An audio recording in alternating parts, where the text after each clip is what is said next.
Dave Revsine in our BTN studios. This is a Big Ten Network special report. We will get to our regularly scheduled program in a bit. We do want to update you, though, on the latest from State College.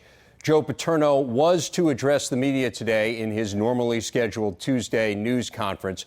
The university had sent out a memo yesterday saying Paterno would not address the allegations surrounding his former defensive coordinator, Jerry Sandusky, at today's news conference. Now, less than an hour before that scheduled news conference, the university issued another one-sentence statement saying that the news conference had been canceled, quote, due to the ongoing legal circumstances centered around the recent allegations and charges. We have determined that today's press conference cannot be held. Now, shortly after that statement was released, the New York Times reported that Paterno will not coach next season and that the university is currently planning his departure. You see the tweet here from Pete Thamel of the Times. We will speak with Pete in just a few moments. Though Paterno did not speak formally today, he and his son Scott did both speak informally to the media outside the family's home. Back it up. Guys, can you please let me get to the car?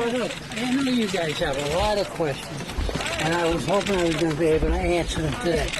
But we'll try to do it soon as we can. Can't do it today. Coach, sometimes tomorrow, gentlemen, that's all you have to say. He's got to go coach practice. Let's go. You disappointed? Guys, get out of his way, please. Over here. Guys, get out of the way. You couldn't talk to him. Oh, yeah, right. Watch this.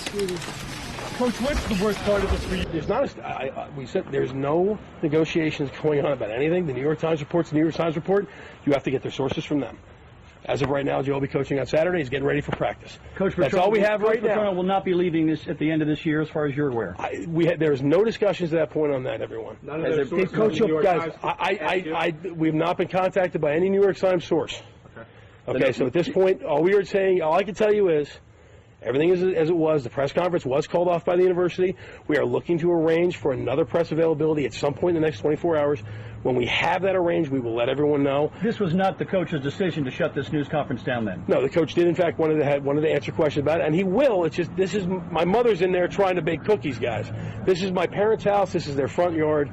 If you could just get off it, please, we'd really appreciate it. Let me. That's all I'm going to say for right now. Has the university approached you at all? No, the university has not in any way, shape, or form indicated nor contacted us about any type of retirement agreement. That is all fiction at this point. Now, I can't speak to what's being discussed elsewhere. What I can tell you is at this point in time, there's been no discussions with the coach about retiring. There's been no discussions with the coach about stepping down. And as far as he is concerned, he will be coaching the team on Saturday. He's looking forward to it. And for the foreseeable future. For the foreseeable future. And I just want to give you the benefit of one other question.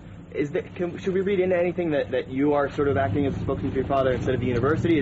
I think you guys have to understand that when you're talking about a legal proceeding, there are two different sets of interests. The university has its interests, Joe has his interests, Tim and obviously Gary, everyone has their interests. So yes, to a certain capacity, some of the things that are going on step outside of his position as head coach, and therefore we're addressing that through You haven't been told anything about Friday's Board of Trustees meeting to attend or anything of that matter? Nothing like that. Give us a sense of your dad's... Coach Paterno wasn't aware they were canceling the press conference. Was he aware they were canceling it at that moment? We were called and said that they made the decision. Now, I think the university put out a statement. You have to refer to that. What time did they call you and tell you? About 10 after 11. Your dad's reaction when you saw that statement that there will be no news conference? Well, we were called and said they were going to. They didn't do it through the statement, but yes, that was it. Who called, you know? I'm not going to get into that, guys. You're saying your dad was disappointed. Guys, that's all I got to say, okay? Thank you very much. Pete Thamel has been covering this story for the New York Times. He joins us now on the phone. Pete, what is the latest today? Well, I mean, the latest today is that the big question kind of is when Joe Paterno's tenure at Penn State will end. The if has been sort of taken out of the equation, according to high-level university officials who confirmed that to us this morning. The exit plan is being hatched. One could say university officials have been attempting to do this in some form for almost 10 years. Remember, they went to Joe Paterno's house in 2004 when the program was down. It seems like today is going to be remembered as the beginning of the end. Do you have any sense as to what the time frame will be from the beginning of the end to the end of the end? In other words, when will we have some resolution here? I don't know. There's a board of directors meeting on Friday, and the thought is that going into that, they want to have some type of decision. and obviously there's 48 hours going into that. The governor of Pennsylvania is going to attend that meeting, which sort of, I think, speaks to how hot button this topic has become in the entire state. But I don't have a timetable, Dave, because one has not been set yet. Has Coach Paterno, to the best of your knowledge, been notified of this decision? He is not. These discussions are. He has not been invited in on these discussions. He's obviously, as you know, and you know him well, and I know him reasonably well. Kind of a stubborn guy, and the word of this and sort of the thoughts of this have not yet, to my knowledge, been conveyed to Joe. He's coaching practice today like a normal day. He left his house in the middle of the afternoon. So he wanted to talk. The university president, Graham Spanier, had someone call Paterno's house to tell him that the press conference that was scheduled for 12:30 and his appearance on the Big Ten conference call should not happen today. Do you know what his reaction to that was? I think Joe wanted to talk. That's what people around him have told me. His thought is there's been enough silence. We need to try to answer some of these questions. But that the university did not want that to happen. Do you believe that Coach Paterno will be on the sidelines for Penn State Saturday against Nebraska? I honestly don't have a feel for that right now. I really don't. I think that is one of the big debates going on right now amongst people is it right now, and do we move forward? And obviously, look at his staff. Those guys have probably spent a century combined under Joe Paterno on that staff, maybe even more. So, there's a lot of loyalty, there, and it's obviously going to end really, really awfully. Pete Thamel from the New York Times. Pete, really appreciate your time. I know you've been very busy on this. Thanks for taking a few minutes to speak with us. Thanks, Dave. Take care. This is Coach Paterno later in the day. Again, reporters asked him for comment. He essentially reiterated what he had said on his front lawn on the way to the car, saying that he hoped to have a news conference soon. Well, this story has obviously become one about Joe Paterno, about the decisions that he made. The Attorney General of the state of Pennsylvania did say yesterday that from a strictly legal standpoint, Paterno did follow the protocol for situations like this, reporting it to his immediate superior, who, of course, was the athletic director, Tim Curley.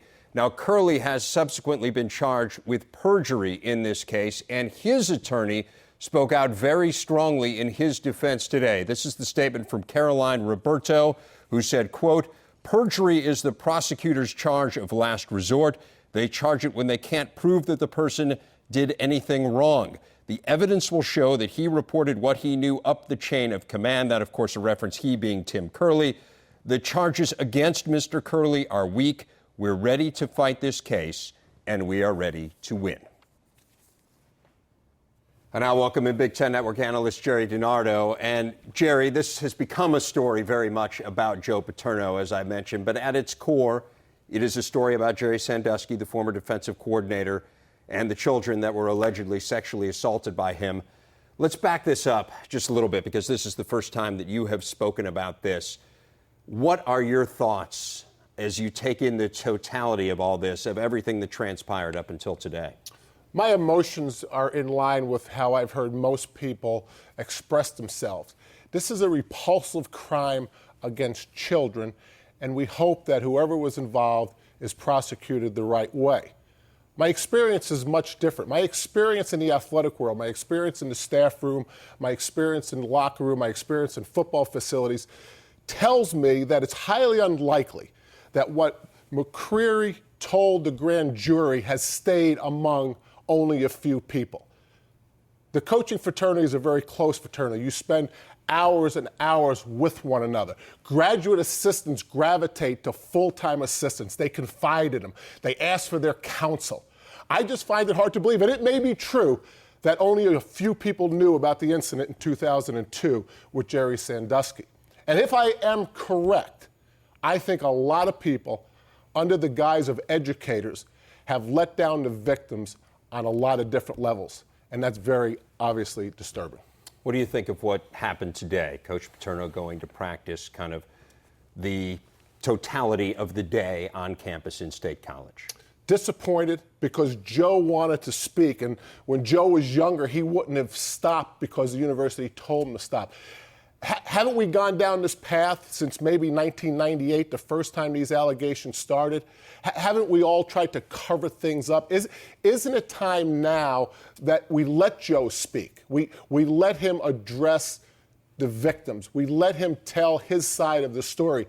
Everyone's going to lawyer up. We understand that. Joe's 84 years old. What does he have to lose? There's so much that other people have to gain if the university would have let Joe speak. I'm disappointed. It looked like business as usual. I wish Joe would have went with his first gut reaction and spoken.